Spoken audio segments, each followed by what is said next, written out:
What's up, everybody? It's Dave here, and today we are talking about how a addictive personality could be a massive blessing and a massive gift in your life if applied in the right direction. I've been very open and upfront about my personal struggles with addiction, the addiction personality. Let's clearly define what it is first, because I don't even think it's a personality trait. I don't think it's a character trait either. I believe, based on research, and I'm no scientist or anything like that, but the research is out there for certain people. When they introduce an external substance, the endorphins in the brain come out like a fire hose. It's a chemical thing. It's like a chemical reaction in about 10% of the population's brain, and that is that addictive personality. That's what happens. These endorphins, this blood, your brain starts firing. Firecrackers are going off in your brain, and you just can't stop. You're just chasing that euphoria. Literally, it is to the point where you just can't stop. You're the last one standing. You're finishing other people's drinks. Everybody else has gone to bed and passed out, and you're looking for alcohol or drugs, whatever it is. This personality, I guess we're calling it for this video, this addictive personality. In AA, they call it like an allergy. I don't know if it's an allergy. I know it's not a personality thing. I know it's a chemical thing. I guess it could be considered an allergy because that would be a chemical reaction as well. If you're allergic to something and it doesn't mix well with you, you're going to have an allergic reaction. That's really what this is. And that's why if you have it, number one, you're not alone. So don't think you're alone. We know it takes one to know one. And if you don't have it, people who don't have it, they'll never understand what it's like. You either got it or you don't. And if you do have it, you're not alone. And also, if you do have it, look out. Do not touch the stuff. You can't have any. That's the rule. There's no moderation. There's no, only on the weekend. There's no, I'm going to control it. You ain't going to control it. You know it. So it's that firm commitment. I mean, this is your life you're talking about here. Just, you can't have any, and that's perfectly fine. We get our strength through restraint. You are going to become the best version of yourself by keeping this out of your life, this external shit. And you are going to be a beast. And this is what we're talking about here today. Using this, we're calling the addictive personality to your benefit. So other people who have what I have, and if you're watching this video, likely you probably have it as well, or at least know someone. We are, the only word that I can think of is like rigorous. We are consistent. We are loyal. We are beasts when it comes to sticking with it. It is built into us. So the best way to use this as a gift is we must create a routine, a structured routine, right? That we can just put all of our energy towards. What we don't want, the reason we love structure is because we always got something to do, we like direction. People with this trait, with this addictive personality, we like structure. We thrive in parts of structure. Where we don't thrive is loosey goosey, kind of flimsy boredom kicks in. That's the thing. The reason we love structure is because when we're left to just, there's nothing to do, that creates this boredom. Boredom then creates desire. Desire starts getting the brain firing. Maybe I want to change my state. Maybe I want to go get a drink, and this is where it all starts, everybody. So what we must do is create a super productive structure and routine for our lives. And this is what we can create massive production and productivity in our life. We can construct rather than destruct. See, this addictive personality, it could be the most destructive thing and absolutely destroy your life, or it could be the most constructive thing and it can build the life of your dreams. So what are we going to do? We got to create a routine. And this routine is already created, everybody. I'm going to share it with you here right now. But you don't even need to, and this is from the ages. This is spiritual wisdom here. There's no new shiny object that you need to do. You just need to listen to the masters and the leaders that came before us, and they lay it all out. This is the blueprint for success. And then you do this every single day, 7 days a week, no days off. That is what this addictive personality is capable of, never missing. It's that relentlessness that I will never miss. I will never miss. Because you know what it is? When you have this quote unquote addictive personality, it's almost like you never want to miss because you don't fully trust yourself. It's like, oh, if I miss, we're so hard on ourselves, right? We're so hard on ourselves where if we were to miss or if we were to kind of slip a little bit, it's almost like, well, I just want to burn the whole thing down and just completely give up. Oh my God, I know how that feels. I feel that way too. That's why we must create this routine and then stick with it every single day so we don't have these feelings of beating ourselves up. We are so hard on ourselves if you have this addictive personality. And that's why we must stay on it. But when we stay on it, what happens? It's basically like an upward spiral because you begin to get proud of yourself. You begin to trust yourself too. So when you create this routine that we're going to stick to every single day, you're somebody who keeps their commitments to themselves. Now you're like, all right, I feel pretty good. I like myself a little bit more. It's all about making these commitments to the routine and then sticking to the routine and then getting your pride and getting that validation, not from anything external, but from the work that you're putting in. And you start to like yourself and love yourself, and you're unstoppable when you fall in love with your own consistency, right? When you become a person of your word, right? Think about that. If you can't keep your word to yourself, it ain't gonna be that too easy to keep your word to anyone else. So this is where it all starts. It starts with creating a routine and then sticking with it every day, every single day, 7 days a week. We don't mess around. Part one, there's 5 steps. Number 1 is wake up early, uncomfortably early. The reason is, hey, don't get me wrong, we all love sleeping in, of course, right? But we want to start our day with a little adversity rather than starting it in the comfort zone. Because when we start our day in the comfort and we're all comfortable and this and that, our brain is going to seek more comfort. This is how we're wired. It's crazy. No, instead, we want to create a little adversity for us to overcome first and foremost, first thing in the morning. So when we wake up uncomfortably early, you're going to feel kind of proud of yourself. You're going to be like, all right, I woke up early. This is what successful people do. This is good. You just overcame some adversity rather than just waking up in perfect comfort. And then your brain's going to seek more comfort. Now you're in desire. Now you're looking outside yourself. No, we got to start the day. This is the most important thing. Start uncomfortably early, overcome that adversity, and you're going to feel proud of yourself. Next, we're doing reflection.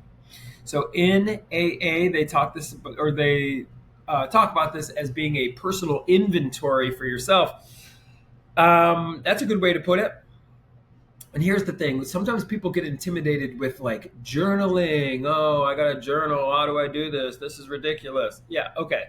Keep it simple. You only need to do a couple sentences because what you're going to do is just write down, where do I need to be better, right? Where am I putting out negativity? Where am I'm always short with this person. I always kind of, maybe my anger takes control. Start to be aware of the places and the things that you do that make you fall from grace. Who do I just need to be better to? What do I need to do to get better? Where do I need to improve? Start asking yourself that, because what's going to happen is when you basically journal about that first part of your day, when this behavior shows up, which it will, because this is in your brain, your brain is wired to do these little behaviors. And what we're doing is rewiring our brain. And the way we're going to rewire our brain is by paying attention and just observing our behavior rather than drowning in our behavior and just completely getting lost in it like a knee-jerk reaction. So what we're going to do is just reflect every single day and basically ask ourselves, where do I need to improve? And then when that behavior shows up throughout the day, you are no longer drowning in it. You're actually going to observe it, and that's going to weaken that behavior. Now you are starting to create new connections in your brain and be like, whoa, whoa, whoa. This is where I need to improve. Let me approach this situation differently. So that reflection is super important. Next, we got to get the workout rolling. We got to get the movement going. We got to get the body moving. This is going to do many, many things for us on a physiological level. Blood pumping, oxygen to the brain. This is what we need, right? When we are waking up from a state of rest, our blood oxygen levels and everything is so subdued because obviously we were just resting. That's why when we increase our oxygen flow and our blood flow, we become in a better mood. It is physiologically proven. I mean, you're going to be in a better mood to get the endorphins rolling.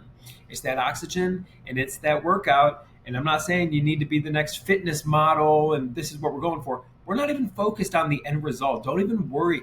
The body that you're creating, you're going to probably lose some weight. You're going to obviously look better aesthetically and all that. That is ancillary to what we're doing here. That's the ancillary benefit. That's the extra credit benefit. What you're doing is just committing to the workout on a daily basis. And it could be a walk, everybody. It could do burpees. I do a couple hundred burpees every single morning. Love it. Show up super early. I'm at the gym by 5 and just murdering burpees.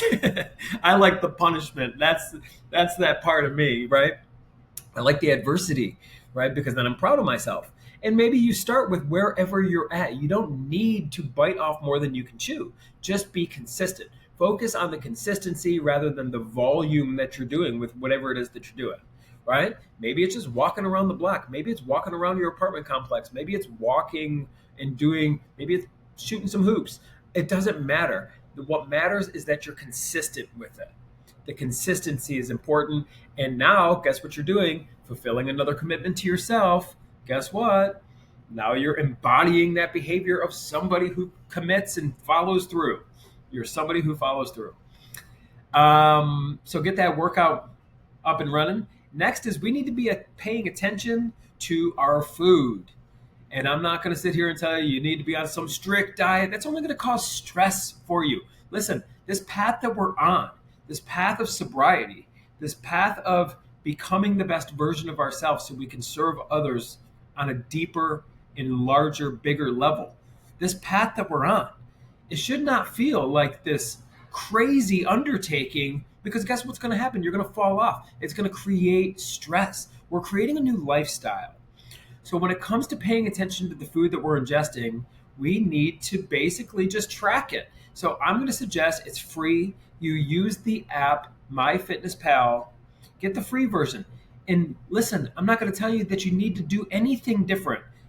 You're going to just basically track your food and get into the habit of you do not ingest any food without putting it into your little food journal and just watch what happens. Commit to the habit and the food will take care of itself because now guess what you're doing is creating awareness. You're creating consciousness. You're creating, just like with the things that you need to improve on, the reflection that you did, well, now you're doing it with your diet.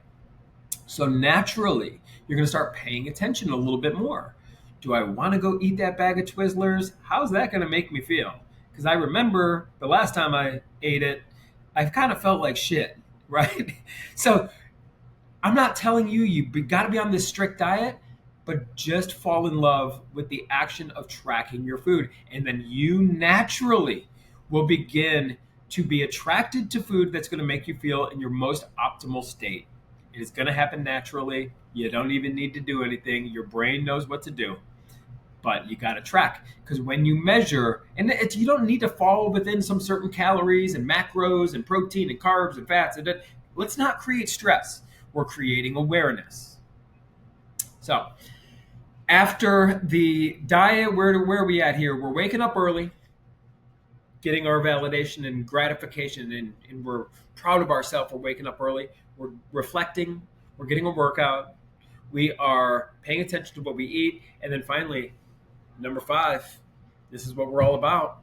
We are removing all external vices. Let's that's what we're doing here. These addictive personalities, we have no business with it. We can't do it. Can't do it. Not even a little bit, no moderation, nothing like that. 0 external vices, right? Drugs, alcohol. But now start to pay attention to any other external vices that you may have. Are you a married man and you continue to look at other women's profiles online?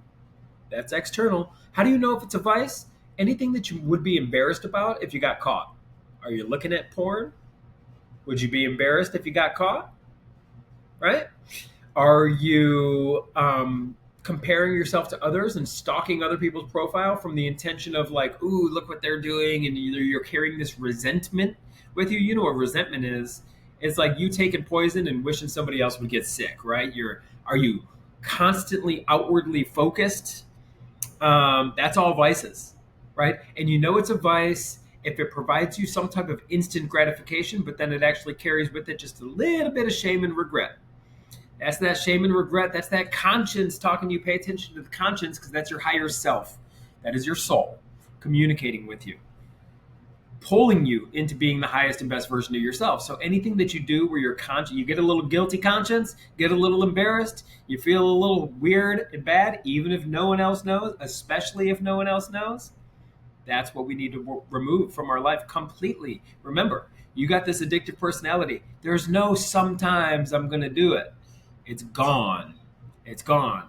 And some people might say, well, Dave, you drink more coffee than anyone I've ever met in my life. Isn't that a vice? Doesn't that provide you external, pleasure from the external? Yes, it does.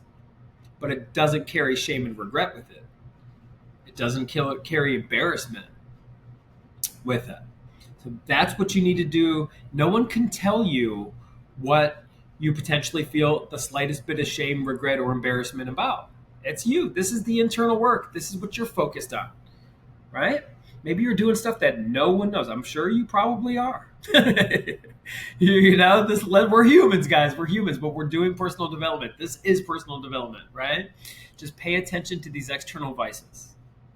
So, in summary, we're waking up early, overcoming adversity, especially now. It's fall time, end of August. It's getting to be fall. People are sleeping with the windows open. It's a little bit brisk in that room. The room is chilly and the blankets are warm. That's that adversity. Let's overcome that. We're going to get our body moving. We're going to get the blood flowing and the oxygen flowing. We're going to pay attention to what we are ingesting, food and beverages, right?